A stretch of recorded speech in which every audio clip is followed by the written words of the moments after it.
I think I can just record it. Looks like I got it. Perfect. Okay.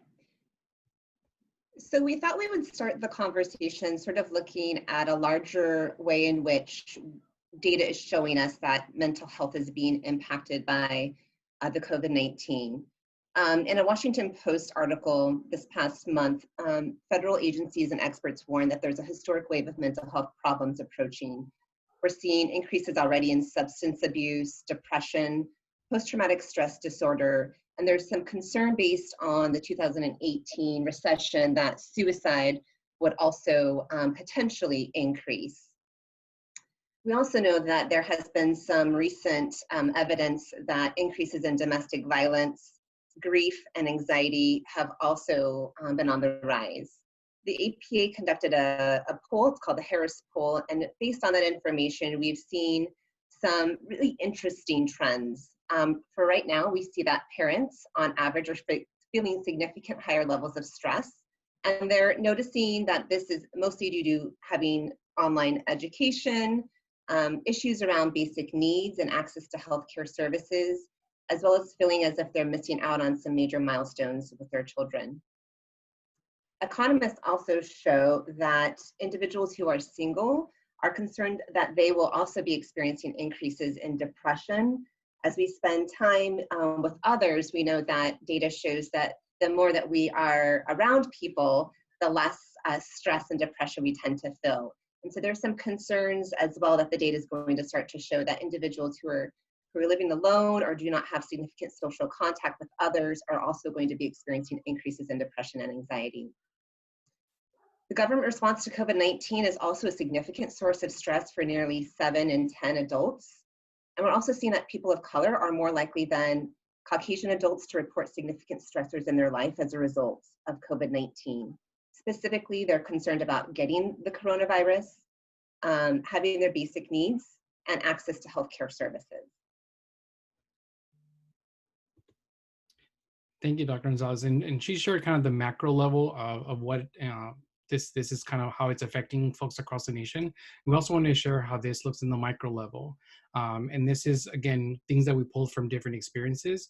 I wanted to share this photo. This is my workstation during my 8 to 5, Monday through Friday. So that's my son that I have to kind of carry as I'm answering emails, and we're also watching Toy Story in the background. And this has become that new norm, right? And we've had to kind of balance what this work-life integration looks like. And, you know, at times it's been challenging. There's been stress in our homes, having to share a space with your family members, with roommates, with friends, with partners. It's a lot of stress, and it looks very different for different people. And also the grief. Sometimes we're grieving kind of the loss of our daily routine, not being able to hang out with family members or friends, and we've kind of resulted on FaceTime. And as you all know, FaceTime, Zoom is not the same as hugging family members and hugging friends. So we're at a loss of most of the time. Communication with our family members, our housemates, partners, spouses, friends has changed. A lot of times mental health looks very different for different people. There are times when I find myself more stressed than other days, and I take it out on the people that I love because there's no one else to take that anger out of, right? So that communication really, you know, looks very different for different people. A lot of times we don't realize that it's that additional stress that we're dealing with that we can't speak of, or we can't kind of pinpoint what's going on. Balancing remote work and day-to-day activities has been also a challenge with the changing times, with a new chancellor, with all the different things of remote work has been, you know, challenging for many folks, and kind of being able to balance what that looks like has been something that is affecting our day-to-day. Politics, news, social media. Most of the times, at least for me, I go on social media to kind of let out some of that stress, let out some of that steam. But a lot of times that social media does impact us negatively by what we're seeing, whether it's data or misinformation, whatever that looks like, you know, we're impacted by that, and it affects our family, our friends, because we tend to be reactive, because that's what we tend to do to kind of focus on that additional stress. Financial insecurity, that's another thing that folks are talking about, you know, having concerns about. How are they going to pay when certain family members are not working? Are they having to, you know, pay for daycare that wasn't necessary before, but now there is because work needs to get done? So that insecurity of financial resources has really kind of been a thing of concern for most folks. And pressures of supporting others and our students. This one is more recent, and I heard about this last week when we had a different call. And a lot of staff members on our campus are, asking how this is affecting our students. And the majority of folks who were answering, or giving suggestions, their concerns were, how do we support our students? And we tend to forget that we first need to take care of ourselves before we can support our students. And hopefully this summer, we as staff members can work on ourselves and figuring out what that new norm is going to be for us, and make sense of it before we can then support our students as well. So those are kind of some of the micro level concerns that we wanted to share as some of those examples of what this looks like.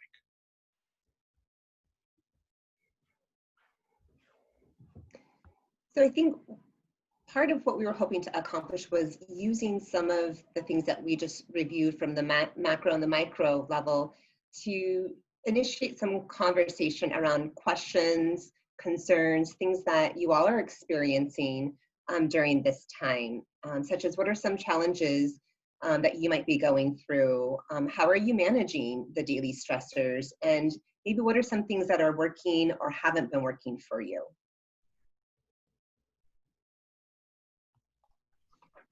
And y'all can submit some comments either on the chat or come online and share some of these experiences.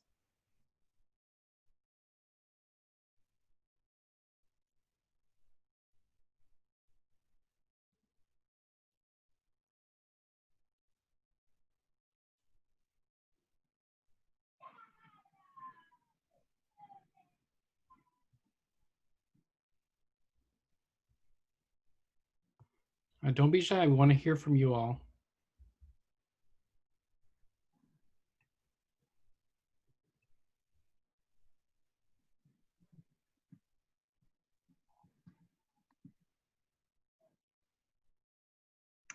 So I don't mind maybe starting off and sharing a little bit as to what's going on.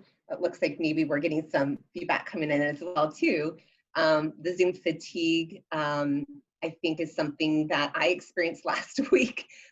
I've been experiencing it ongoing, but it hit me hard last week when it was already a pretty stressful week. And just, you're trying to connect with people, you're trying to manage all of the meetings, and yet after a couple of hours of being on screen, it's hard not to feel the physical consequences of that. And so one of the things that I've really encouraged my staff, my colleagues, even the students that I'm working with to do is to try to figure out very small ways to unplug from the computer in between those meetings. And so even if it's to shut down the laptop, take a walk outside, do a few minutes of some breathing, or pet your pet or your dog, or spend some time with your family. Even just 10-minute breaks in between some of those sessions can be really helpful to kind of recharge ourselves. Yeah, and I see that someone said, work-life balance separation is the biggest challenge for them and their family. And that is very true. We're all kind of making sense of how we work with folks that we live with, whether it's our family or friends, roommates, whatever that looks like. A lot of times, family members, kids don't understand what's going on. They see us, and I'm speaking for myself, my son sees me, walking around, getting some water, and he thinks it's time for me to play. And in reality, I'm running to another meeting or trying to answer some emails. And it's hard for them to understand, when work begins and when it ends. And having to balance that has been really exhausting for a lot of people. I see some comments around the physical manifestations, again, of kind of being on the computer or the Zoom. Some of the other things to maybe consider, and I know you probably have all thought about these things, I've tried to be thoughtful as well to request meetings on separate days. So I'm trying to limit as much back to back that I possibly can, or at least separating it. So a meeting in the morning and then a meeting in the mid-afternoon, again, so I can just sort of physically remove myself from the computer. I forget how much, even though when I was actually on campus, the walk up Scholars Lane seems so far for some days, especially right now when it's 105 out. But I miss those little moments of just kind of taking a walk outside. And so again, trying to incorporate that every day. And I also see a comment about missing coworkers. That's actually something we've been talking about this last week in the counseling center.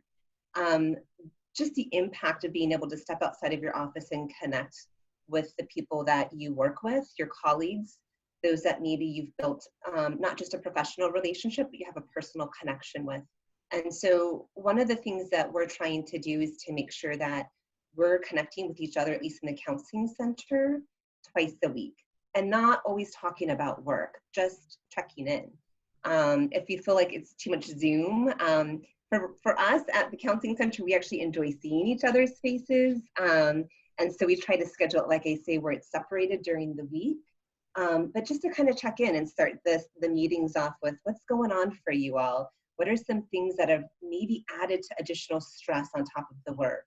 For some of us, we have essential workers that live with us. We have the demands of children and, teaching them at home and trying to keep them busy, and at the same time managing all of our own responsibilities. And so approaching it from really a person-centered approach where we're just checking in with each other, and how are you really doing? And if you're not doing okay, it's okay to talk about that too.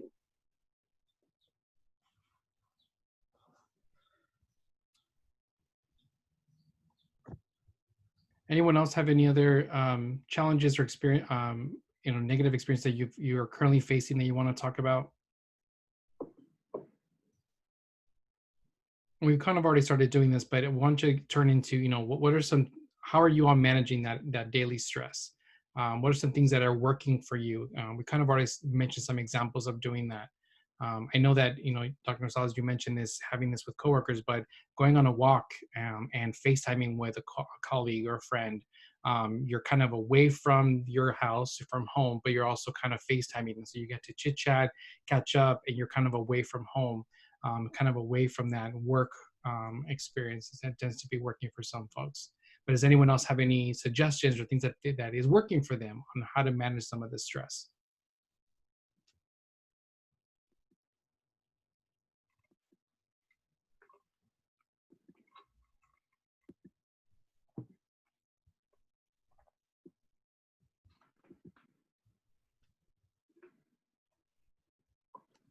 I don't know if it's working for me or not, but I feel I hope this doesn't come off wrong or sound completely horrible.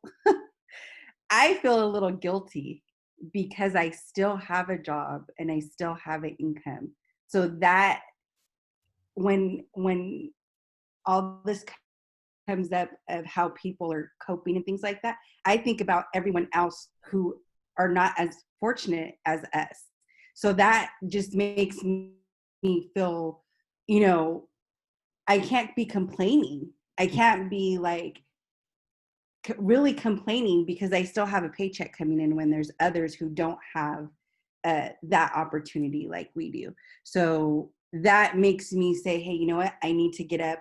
I need to do my job. I need to not look at, yes, we're working remotely because of what's going on, but there's a lot of people who do not have that ability to do.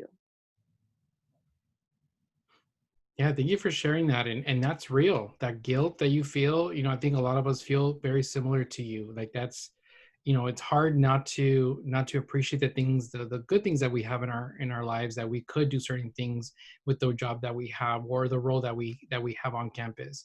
But also that it's okay for you to feel, what you want to feel. And if you are feeling stressed, because again, the work that we do is stressful, that's okay too. And it's okay to find that outlet that works for you to say, hey, you know what, this is not working. I need to kind of, take more walks or take more breaks, whatever that looks like.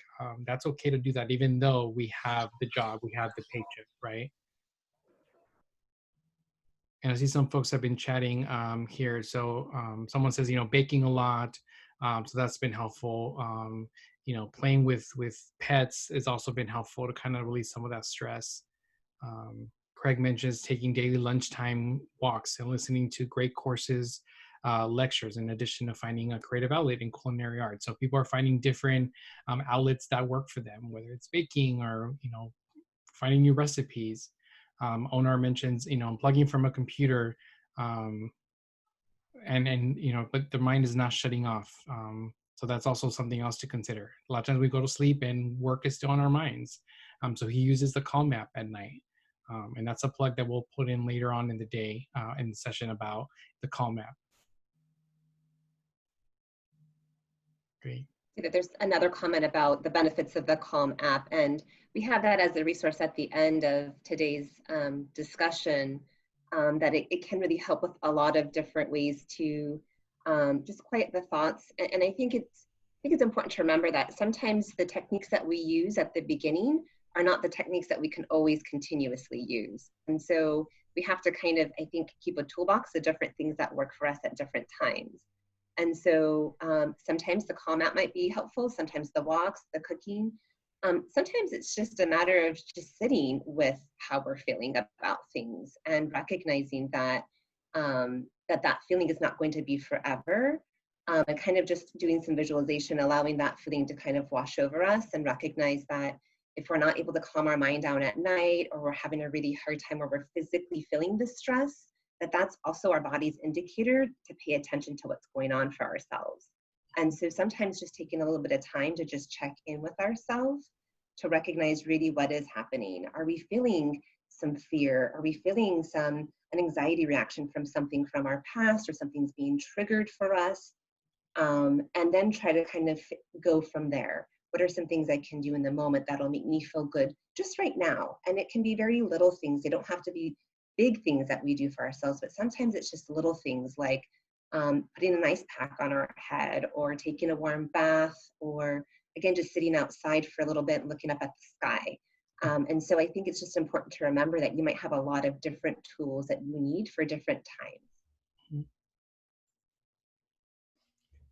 And also something that I learned in the last couple of months has been learning to say no to things.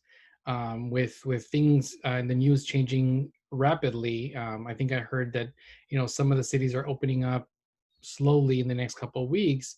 And I'm seeing on social media people going to the beaches and hanging out with friends and family. And there's this feeling of jealousy that I feel that I want to also do that. And people are inviting me to birthday parties in a social distance sense. And I have to think, is this beneficial to me and my family? And what is that fear that I'm feeling? And it's okay to say, you know what, I'm not ready to do this yet. Because as we know, the world that we're getting back into is not the world that we were, a couple months ago. And I think that's a sad reality. So being able to say, no, I'm doing this for my family has been something that I'm learning to do more and more, which, I'm sure most of you can attest that this is something that the new norm that we're dealing with. So how are you all doing that for yourselves? How are you all saying, no, I need to do this for myself? Anyone want to share? You can also come on the mic if you'd like.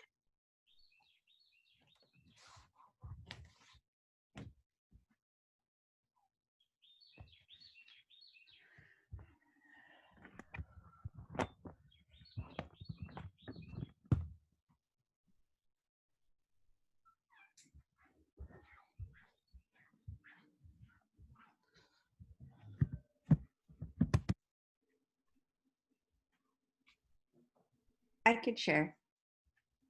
Good. I think it's easy for me because I'm more of an introvert.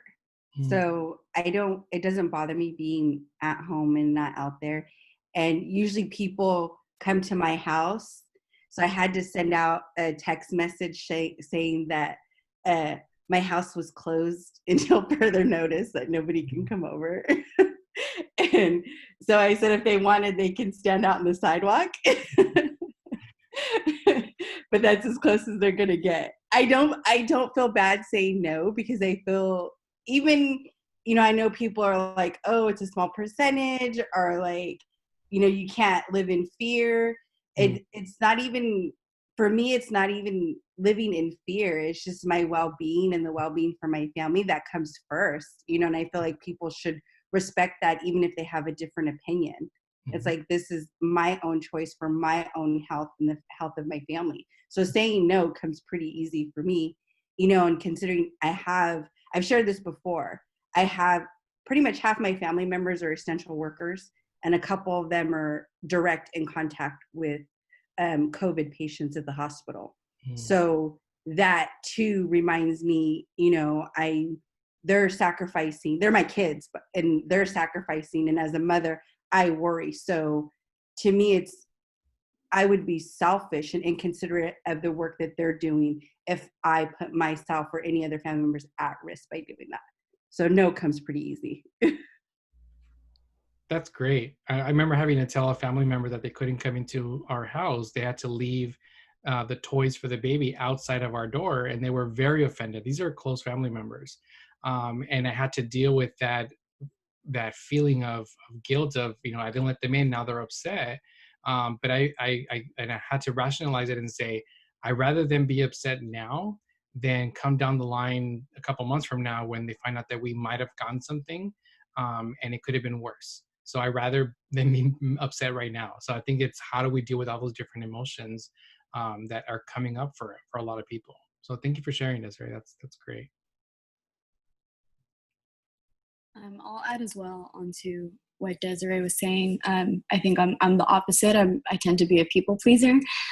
So saying no doesn't come naturally to me. But as things have been come up, I think people are being more comfortable with, or not more comfortable, but getting fed up with being at home. So they're trying to do more things. And I've been getting better at kind of owning my mental health needs and being very honest with them and saying, I love you, I'd love to see you, but I know that at the end of the day, it's going to leave me a lot more anxious than I already am. And as much as I love you, it's not worth being anxious for days on end after I see you. And it hasn't been the easiest, but I've been doing it. And in the moment, it's difficult, but then I ultimately do feel a lot better. And so far, the people that I've told have been understanding. I haven't had too much pushback, so that's helped as well. Wow. Thank you for sharing.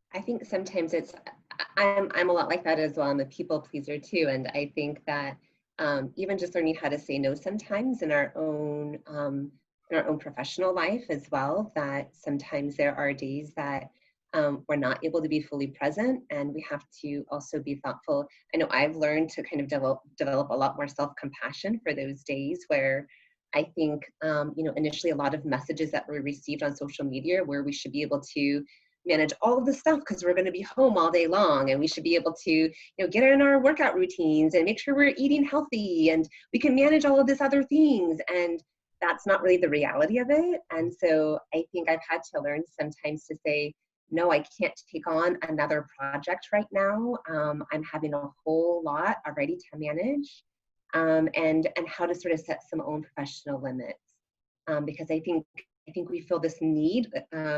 Like Desiree was sharing, we're grateful to have a job, and so we almost feel like we have to continue to prove that we deserve that job. Mm-hmm. Don't want to say no. We don't want to let people down. We don't want to let our students down. But we also do have to be thoughtful of how much that does wear on us as well, and starting to set some limits for ourselves professionally sometimes.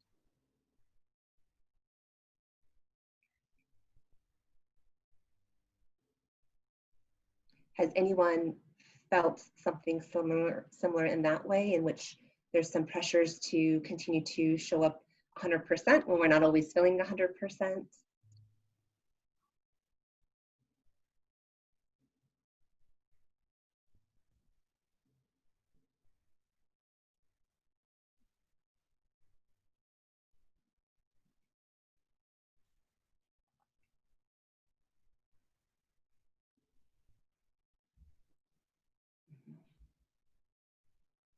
I see some folks on the chat. Craig says he absolutely feels that way. And then Angie feels that it's more internal. Angie, can you elaborate a little bit more? Yes. So I feel like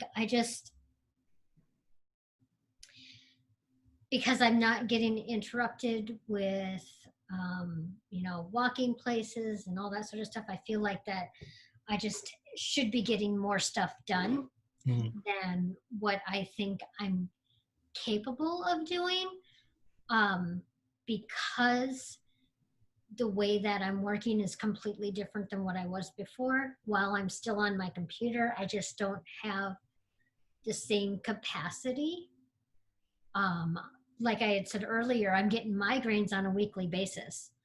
And so I try to push myself through working through those, even though my teammates are all like, take care of you, Angie. I feel like I need to still be working. And I have found that that's only caused my migraines to last longer. And so now I'm trying to not work when I get them, but that doesn't always work.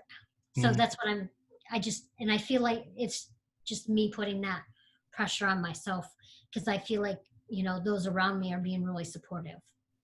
It's just me feeling like I need to be more productive. Yeah, that's hard because you're right, Angie. Like we internalize those things, right? So we feel we have supportive colleagues, but then there's this need for us to perform and do the work that needs to get done because you have the additional time. So we tend to not take care of ourselves during that time because we want to not focus on that. But like your colleagues have said, you need to take care of yourself and listen to your body. And your body's telling you you're overdoing it.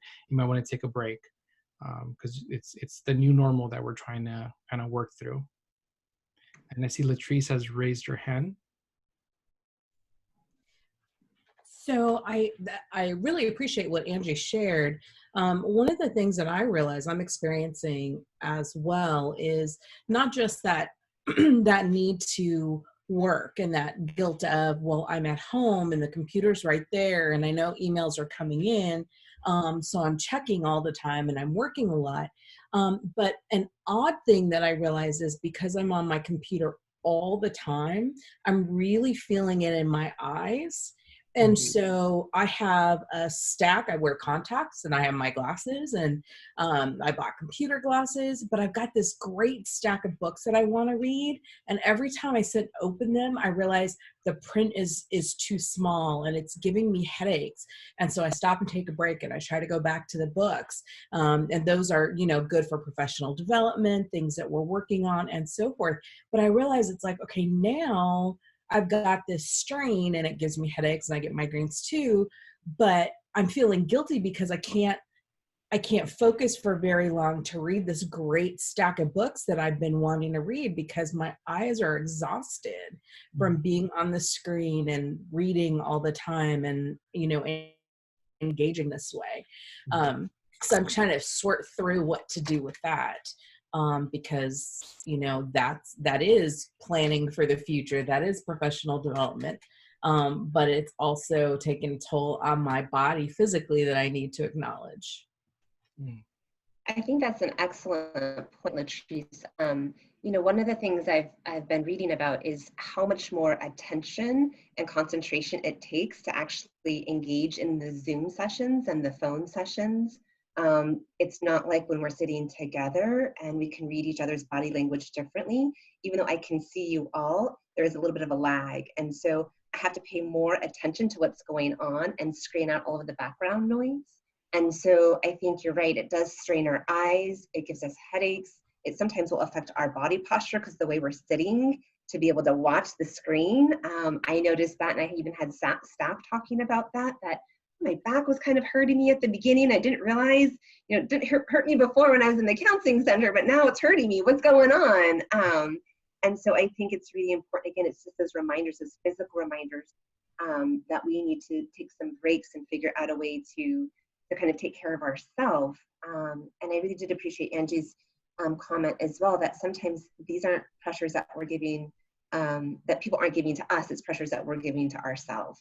Like I have to go to this meeting, I have to do this, even though our body might say, no, you really do need to take a break right now. Mm-hmm.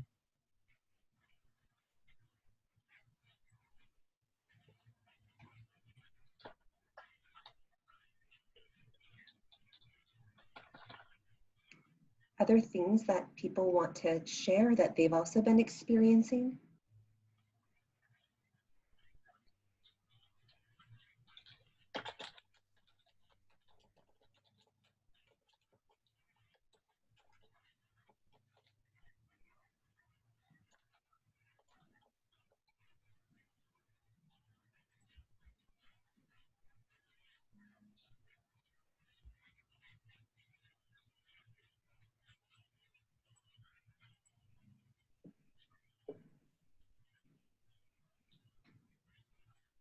Okay, I think we'll move on to the next slide. Are you okay with that, Dr. Gonzalez?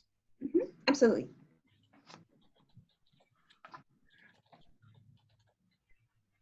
So we were able to put together some community resources and kind of next steps.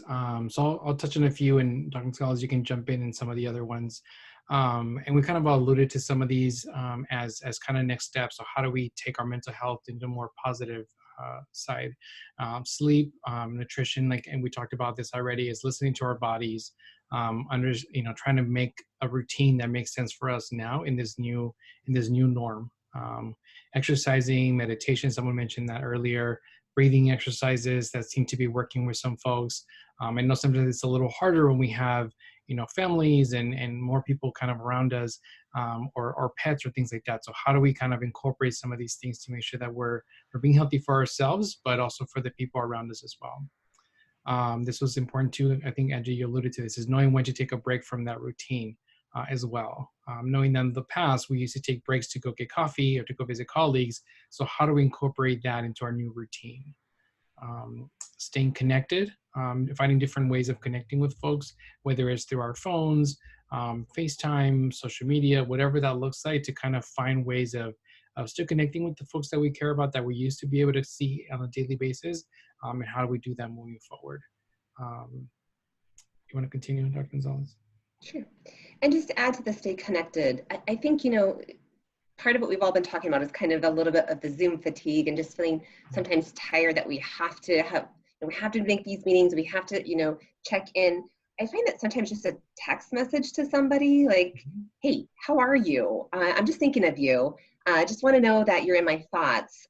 It's just a way to remind people that they matter to me. Outside of everything else, that you just matter. And so it can be very small, little things that you're doing that actually matter to somebody else.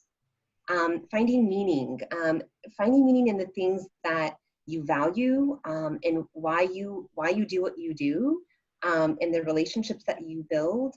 Sometimes this is through hobbies. It's through cultivating different things that you enjoy. And so again, trying to figure out each moment, what is something right now I can do if I'm feeling overwhelmed to just make myself feel a little bit better in the moment. We did talk already about the Calm app, and there's a link to sign up for that in case you haven't done so yet. And I also just included the text crisis counseling line. There's also a national crisis hotline that is in our resource link. But for some people, they just want to text quickly to get some feedback. You just text home, or you can also text the word START to 741-741. I also want to remind individuals that are participating today that you can also access your behavioral health plan options through your insurance. I know right now things can be a little bit limited, and so most insurance plans are offering some sort of telebehavioral health option. If you flip your insurance card to the back, you should have a behavioral health number, and that will connect you to providers that are covered through your health insurance plan. And you can be able to pick different providers that maybe fit your needs or your schedule. Providers are offering usually after-hour services now and weekend services to accommodate a variety of different schedules. And so you can always call and contact that number and hopefully get connected to a provider if you need so. And then finally, the EAP, we've added the Insight EAP phone number. Those typically will give you 3 sessions with a clinician. And then at that point, you can make the determination if you want to continue working with that clinician if they're covered through your insurance. Does anyone else have any other recommendations on kind of next steps or other resources that they've heard of that they can want to bring to this group? And Angie asked, is that 3 sessions in total per year? In total or per year?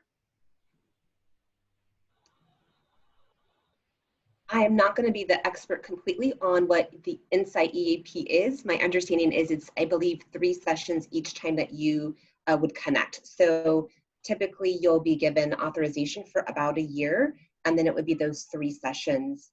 Sometimes it depends on what that provider is going to be billing if they were to continue doing therapy with you. So I would just double check on that because I don't want to misguide you, but my understanding is it's the 3 sessions and then you have to connect with the provider. And I've used EAP in the past. I don't know if it has changed. So I know it was 3 sessions for every 6 months.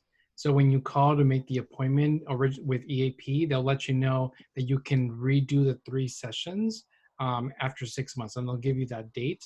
So if that provider still continues to take EAP as an insurance, they can kind of continue your sessions with that same provider as long as the 6 months have passed.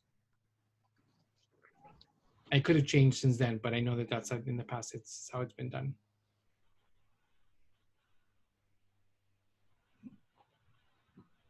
Anyone else have any other suggestions or questions about any of these?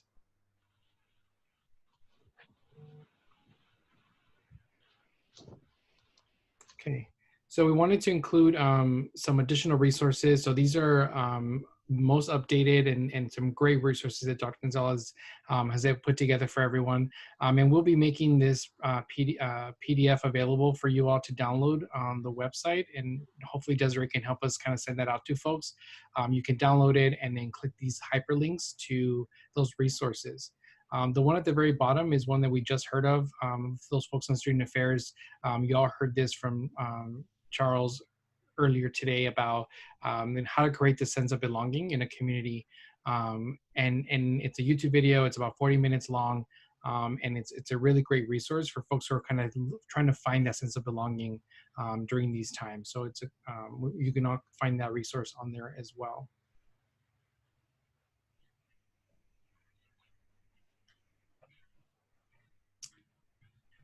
Great, and that's the end of our session. We want to leave this last time for folks to come on the mic if you have anything additional you want to share, any other comments. Again, we're all in this together.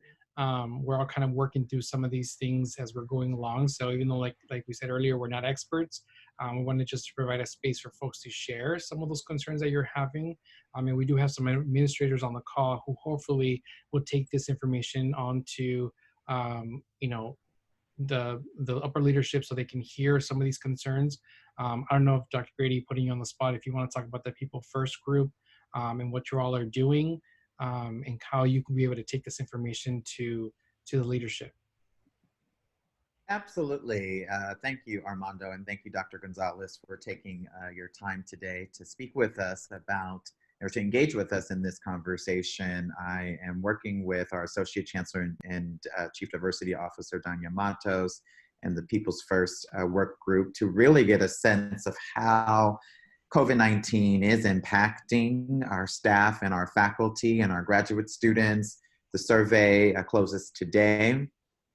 It is with hope that when we look through the results, that the university can really ensure that initiatives, resources, et cetera, are provided to best meet or better meet the needs of staff and faculty as we think about the future and all of the unknowns, as we continue to practice physical distancing, making sure that our staff and faculty and graduate students feel supported is extremely important to us. So please know that your feedback is appreciated, it's welcomed, and we will definitely be using your feedback to try to make changes moving forward and to try to make sure that you all feel supported. I'm not sure if Danya wants to add anything else about the People's First work group. All righty. Armando, Dr. Gonzalez, any final thoughts? No, thank you, Dr. Grady, for sharing that information. Thank you all for those who participated and were in this session. Hopefully there was a lot of great resources or next steps on for you all to kind of take this on. And I encourage you all to share the recording to other folks who were not able to make it to the call, especially for those who you feel would need some of this information that could, even if it's coming from a personal referral, will be helpful as well. Armando, before we go, Latrice, do you have a question? No. Oops. Okay, sorry. I thought I saw your hand up. Oh, sorry. Probably still up from before. Okay.